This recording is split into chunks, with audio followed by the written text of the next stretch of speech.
बाबर आजम के मुतालिक भी कहा जा रहा है कि उनको जो है वो रेस्ट दिया जा रहा है। मोहसिन नकवी साहब जो चेयरमैन क्रिकेट बोर्ड हैं, उन्होंने आज एक इजलास बुलाया। वीडियो सामने आई है, उसमें नजर आ रहा था कि जी वहाँ आकिब जावेद, अजहर अली, मिसबाउल हक, वकार यूनुस, हसन चीमा और जो दीगर अलीम डार इवन इनफैक्ट वो भी मौजूद थे और दीगर लोग भी मौजूद थे। ट्रेनिंग का इम्कान है, अभी कुछ लोगों को इन किया जा रहा है या आउट किया जा रहा है। तो मैं समझता हूँ कि अब वक्त है डिसीजन लेने का और सही मानों में डिसीजन लेने होंगे। इंग्लैंड की सीरीज जैसे ही इन्होंने शिकस्त का सामना किया, वैसे ही एक सिलेक्टर्स फौरन चेंज कर दिए गए। तो मैं समझता हूँ कि अलीम डार का जो एक्सपीरियंस है वो एक अलग फील्ड के रिलेटेड है। वो अंपायर जो है वो अच्छे साबित हुए हैं। जरूरी नहीं है कि वो अच्छे जो है सिलेक्टर साबित होंगे। अस्सलाम वालेकुम व्यूअर्स, मैं हूं होती और आप देख रहे हैं मेरा यूट्यूब चैनल फेसबुक पे स्पोर्ट्स कॉर्नर पाक। आई होप आप लोग सब खैरियत से होंगे। आज के प्रोग्राम का आगाज करते हैं। आज जो नई खबर, नई ताज़ा खबर आपके सामने हम लोग लेकर आए हैं वो है मोहसिन नकवी साहब जो चेयरमैन क्रिकेट बोर्ड हैं, उन्होंने आज एक इजलास बुलाया। बड़ा इमरजेंसी में इजलास था, 2 घंटे मीटिंग चली। उसमें मेंटोर्स और जितने सिलेक्टर जो हुए उनको शामिल किया गया। और आज की मीटिंग में ऐसा क्या हुआ कि उस जो इतना हल्ला मच गया सुबह सुबह की, इस मीटिंग में क्या चीजें डिस्कस हुई हैं वो बात करते हैं हमजा के साथ। जी थैंक यू सो मच। अच्छा हुआ कुछ यूँ कि चेयरमैन पीसीबी मोहसिन नकवी साहब ने जो है एक इजलास बुलाया। उसमें जो है मेंटोर्स जो चैंपियंस वनडे कप में थे और उसके अलावा जो सिलेक्शन कमेटी है, नए अरकान भी उसमें शामिल है। अभी उसका तो बाकायदा अनाउंसमेंट नहीं हुई, लेकिन उसमें जो वीडियो सामने आई है उसमें नज़र आ रहा था कि जी वहाँ आकिब जावेद, अजहर अली, मिसबाउल हक, वकार यूनुस, हसन चीमा और जो दीगर अलीम डार इवन इनफैक्ट वो भी मौजूद थे और दीगर लोग भी मौजूद थे। अच्छा, उस इजलास में जो है पाकिस्तान और जो इंग्लैंड का मैच होने जा रहा है, दूसरा मैच, तो उसके मुतालिक डिस्कशन की गई है। जो टीम को हजीमत का सामना उठाना पड़ा था, इतनी बुरी तरह से शिकस्त हुई थी, तो इस मुतालिक जो है वो डिस्कशन हुई है कि क्या चीज़ें बेहतर की जा सकती हैं। और इस मीटिंग के बाद एक जो चीज़ सामने आई है वो ये है कि सरफराज अहमद को जो है वो इस सीरीज से रिलीज कर दिया गया है, चूंकि वो मेंटोर भी हैं। आज वो जो है वीडियो लिंक के जरिए वो शामिल हुए इस टीम में, उस मीटिंग में। तो ये है कि अब डिसीजन जो है वो सामने आएंगे कि किस तरह के डिसीजन सामने आते हैं। पहले भी इस तरह की मीटिंग्स होती रही हैं। मोहसिन नकवी साहब ने पहले भी ये कहा था कि पाकिस्तान टीम की जो है वो सर्जरी होगी, सर्जरी में कोई एक भी प्लेयर जो है वो आगे पीछे नहीं हुआ। तो ये है कि अब देखते हैं कि क्या आया। और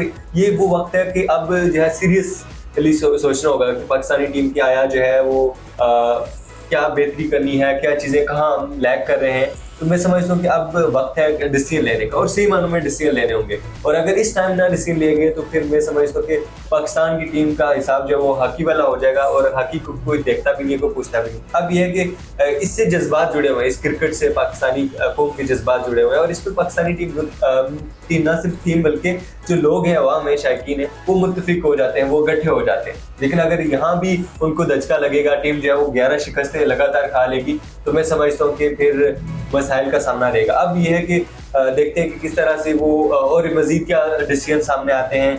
जो सेकंड टेस्ट होने जा रहा है उसमें क्या तब्दीलियां सामने आती हैं। तो अब यह है कि आज की जो मीटिंग थी, ये मैं समझता हूँ कि अच्छा स्टेप है कि तमाम जो मेंटोर्स हैं और दीगर जो लोग थे सिलेक्शन कमेटी का हिस्सा है, उनसे जो है वो राय पूछी गई कि क्या चीज़ें जो है वो तब्दील करनी है, क्या जो है वो चीज़ें करनी है, सेकंड टेस्ट में क्या चीज़ें बेहतरी कर सकते हैं। मैं समझता हूँ कि ये एक अच्छा स्टेप।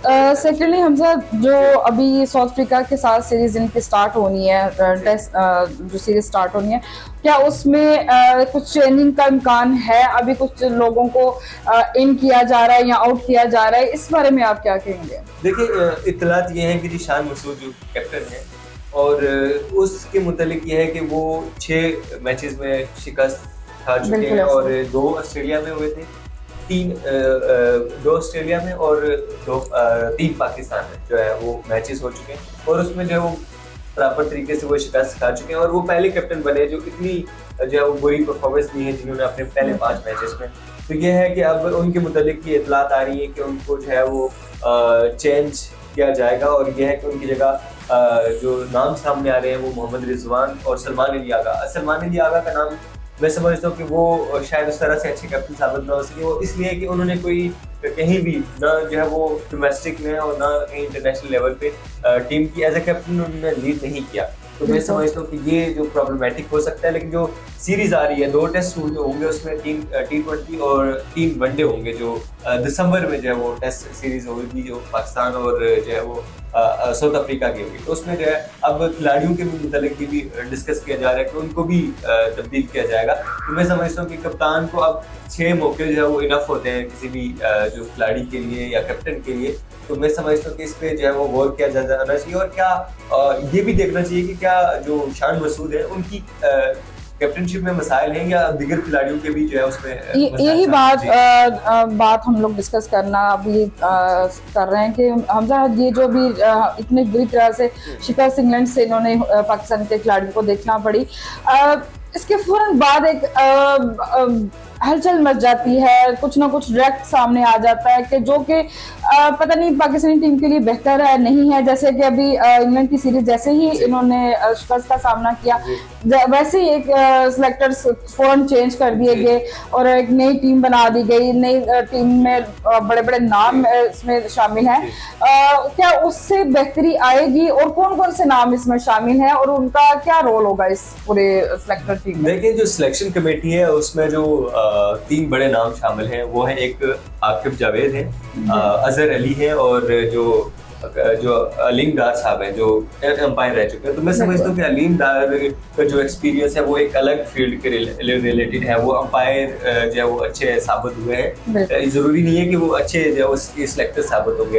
अच्छा, मैं आपको एक मजे की बात बताऊं कि जो अजहर अली है और आकिब जावेद है वो लाहौर कलंदर में एक साथ काम कर चुके हैं, और लाहौर कलंदर की टीम की परफॉर्मेंसेज आप देखें, 6-7 साल बाद जाके उनको जो है वो चैंपियन बने हैं। तो मैं समझता हूँ कि इतने कोई बहुत एक्स्ट्रा ऑर्डिनरी जो है वो लोगों को लेके सामने नहीं आए कि जी बहुत ज्यादा एक्स्ट्रा ऑर्डिनरी। लेकिन यह है कि जो अजहर अली है उनकी एक बात है कि वो बड़े असूल पसंद है, अगर वो सपोज डिलीवर नहीं कर पाए तो वो इस्तीफा दे देंगे। मैं आपको पहले बता रहा हूँ। और ये है कि अजहर अली के मुतालिक मैं ये कह सकता हूँ कि वो बड़े असूल पसंद है, और जिस तरह से उन्होंने जो है वो वनडे से इस्तीफा दिया, फिर टेस्ट से जो है वो कप्तानी से वो हटे, तो इस तरह से वो असूल पसंद है। और अगर वो इस तरह से कोई जो डिलीवर नहीं कर पाए तो वो इस्तीफा दे देंगे। लेकिन जो अलीम डार साहब हैं उनकी मुझे बिल्कुल समझ नहीं आई कि उनको जो है वो कहाँ से उठा के जो है वो अंपायरिंग से उठा के आप उनको जो है वो जो सिलेक्टर की तरफ ले आए। और हसन चीमा साहब है वो जी एनालिटिक के तौर पे होंगे कि क्या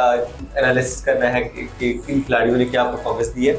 तो मैं समझता हूँ कि और टीम के अंदर भी जो एक परफॉर्मेंस है या जो चीज़ें हैं वो देखनी ज़रूरी है, उनका फिटनेस का मैयार देखना ये है। और मिकी अतर का एक बयान आया था, उन्होंने कहा कि जी पाकिस्तान जो है ना, पाकिस्तानी खिलाड़ी जो है मीडिया पे बड़े स्टंट करते हैं, और मीडिया की जो एक पब्लिशिंग की वजह से ना वो काफी मसाइल का शिकार है। ये बात तो मैं बहुत बारहा कह चुकी हूँ कि पाकिस्तानी प्लेयर जो है वो लेजेंड रहे हैं, ना चैंपियंस रहे हैं, ना उनकी परफॉर्मेंस में कुछ रहा। ये मॉडलिंग बड़ी अच्छी कर लेते हैं, ये सेलिब्रिटीज इनके लिए वर्ड यूज हो सकता है, लेजेंड इनके लिए वर्ड यूज नहीं हो सकता। सेकेंडली हमजा, इनके कुछ अंदर की खबरें आई थी कि कुछ 4 प्लेयर्स को बुलाया गया इनकी फिटनेस टेस्ट के लिए, उसके बारे में आप क्या कहेंगे? इस हवाले से डिफरेंट जो है वो खबरें गर्दिश करती रही कि जी किसी ने कहा जी फहर जमान को बुला लिया, किसी ने उस्मान खान, किसी ने किसको। लेकिन जो 4 प्लेयर जो कंफर्म है उनको बुलाया गया था कि उनका फिटनेस टेस्ट लिया जाए।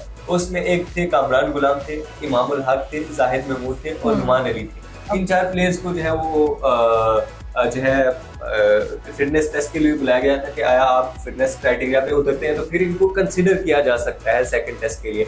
अच्छा, अब हम सेकंड टेस्ट की बात करें तो बाबर आजम के मुतालिक भी कहा जा रहा है कि उनको जो है वो रेस्ट दिया जा रहा है। ये बात आज की मीटिंग में भी सामने आई है कि बाबर को जो है वो सिलेक्टर चाह रहे हैं कि वो प्ले करें और अभी उनको मौका दिया जाए। मेंटोर्स कुछ और चाह रहे हैं, चेयरमैन साहब कुछ और चाह रहे हैं। ये अभी खिचड़ी बन के क्या निकलेगी ये अभी किसी को भी पता नहीं है। लेकिन बाबर आजम को अगर अवाम की राय के मुताबिक या जो जितने भी एक्सपर्ट्स हैं, जितने भी एक्स क्रिकेटर्स हैं, उन सब के लिहाज से तो अभी बाबर आजम को थोड़ा सा रेस्ट देना चाहिए। उसको दिमागी तौर पे अभी बिल्कुल भी मैच से दूर रखा जाए तो वो ज्यादा बेहतर है। क्योंकि देखिए ये सिर्फ उसी का पाकिस्तान का नुकसान तो हो रहा है, लेकिन उसकी अपनी जाती शख्सियत का भी नुकसान हो रहा है ना। जब जितना क्रिटिसिज्म उस पर होगा, जितना वो लोग उसके बारे में बुरा कहेंगे या जो भी होगा, वो उसकी अपनी शख्सियत भी मुतासर होगी। इसलिए उसको ब्रेक देना भी बहुत जरूरी है। उसको बार बार चीजों में लाकर उसका आप करियर खत्म नहीं कर सकते हैं कि वो खुद मजबूर होकर कह दे कि भी अब मैं अपना कैरियर खत्म कर रहा हूँ। तो इसी के बारे में अगर हम और मजीद डिस्कशन करें तो जो बाकी शान मसूद की आप कह रहे हैं कि कैप्टनसी जो वो शायद में भी क्या आप कह रहे हैं कि वो साउथ अफ्रीका की उसमें सीरीज में नहीं होंगे, उस बारे में आप जरा थोड़ा डिटेल से बताएं कि शान मसूद की कैप्टनसी की में वाकई खतरे में है। देखिए, बाबर आजम के मुतालिक थोड़ा सा मैं डिस्कस करना चाहूंगा कि वो 16 इनिंग से मुसलसल जो है वो नाकाम हो रहे थे, और उस दिन भी हम डिस्कस कर रहे थे कि अगर नहीं परफॉर्म हो रहा था कि भाई इसको रेस्ट दें और किसी और को मौका दें, बजाय कि उसकी मजीद बोझ बढ़ाते जाएंगे, यार इतनी इनिंग से मैं जो है वो जो है इस तरह से मसाइल का शिकार हो। अच्छा, शान मसूद ने भी इस मुतालिक कहा था कि जी बाबर आजम एक इनिंग से दूर है, तो क्या वो 50 इनिंग में परफॉर्म नहीं करेंगे तो हम ये कहते रहेंगे जी वो एक इनिंग से दूर है। तो मैं समझता हूँ कि उनके मुतालिक संजीदगी से सोचना चाहिए, और ये है कि अब शान मसूद की मुझे लगता है कि वाकईतन वो खतरे में है, और वो भी उस तरह से डिलीवर नहीं कर पाए जिस तरह से करना चाहिए था। और वो उस दिन की प्रेस कॉन्फ्रेंस आप देख लें, बेबस नजर आए वो, उनको पता ही नहीं चल रहा था कि मैं क्या कहूँ और क्या जो है बात करूँ क्या ना करूँ, और किस पे तनकीद करूँ, किसको जिम्मेदार ठहराऊं, और वो एक कंफ्यूज थे। हालांकि वो बड़े वेल स्पोकन है, वेल अंडरस्टैंडिंग है, लेकिन वो काफी मसाइल का शिकार नजर आए। अब सेकंड जो मैच स्टार्ट हो रहा है इस इनिंग्स का वो 15 अक्टूबर को है। देखें उस 15 अक्टूबर से मैच स्टार्ट है, देखते हैं उसमें क्या चेंजिंग है क्या नहीं है, स्क्वाड में क्या तब्दील किया गया है। इसी के साथ आज के प्रोग्राम का हम यहीं पे एंड करते हैं। हमारे चैनल को सब्सक्राइब कीजिएगा, लाइक कीजिएगा और शेयर कीजिएगा। अल्लाह हाफिज। अपना फीडबैक जरूर रिकॉर्ड करिएगा। अल्लाह हाफिज।